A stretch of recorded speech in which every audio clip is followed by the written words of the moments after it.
बहुत समय पहले की बात है।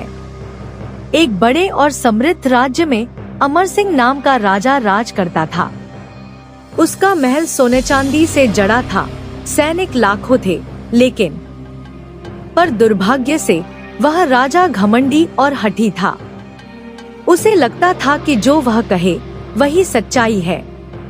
राज्य की भलाई से ज्यादा उसे अपनी तारीफ सुनना पसंद था।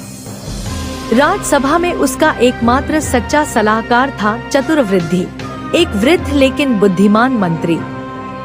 वह शांति से सब देखता, सुनता और सोचता, लेकिन चुप रहता।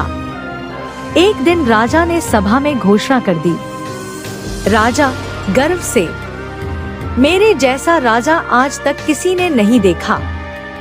जो मैं कहता हूँ वही राज्य का धर्म है। दरबारियों ने ताली बजाई, लेकिन ज्यादातर चेहरे नकली मुस्कान से भरे थे। चतुर्वृद्धि जानता था कि यह घमंड राजा को पतन की ओर ले जाएगा। उसने एक योजना बनाई। अगले ही दिन उसने 3 नए मंत्रियों को दरबार में प्रस्तुत किया। तीनों मूर्ख थे, लालची थे और राजा की चापलूसी में निपुण थे। राजा बहुत खुश हुआ।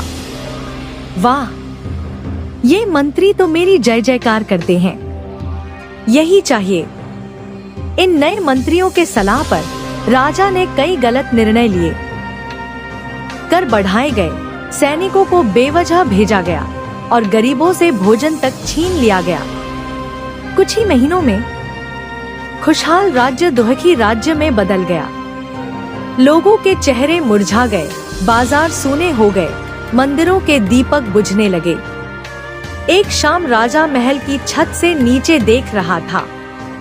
राजा चिंतित स्वर, यह क्या हो गया मेरे राज्य को?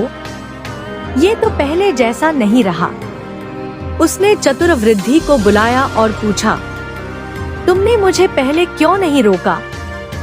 चतुर्वृद्धि शांत स्वर में, महाराज, जब कोई राजा सच्ची बातें सुनना बंद कर देता है और केवल झूठी तारीफें पसंद करता है, तब राज्य नहीं बचता। जो मंत्री सच्चाई न बोले, वह राज्य के लिए जहर से भी खतरनाक होता है। राजा को अपनी भूल का एहसास हुआ।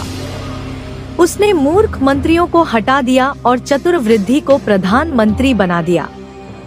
वह अब अपने लोगों की बात सुनता था, गरीबों की मदद करता था और फिर से वही राज्य समृद्ध और शांतिपूर्ण बन गया।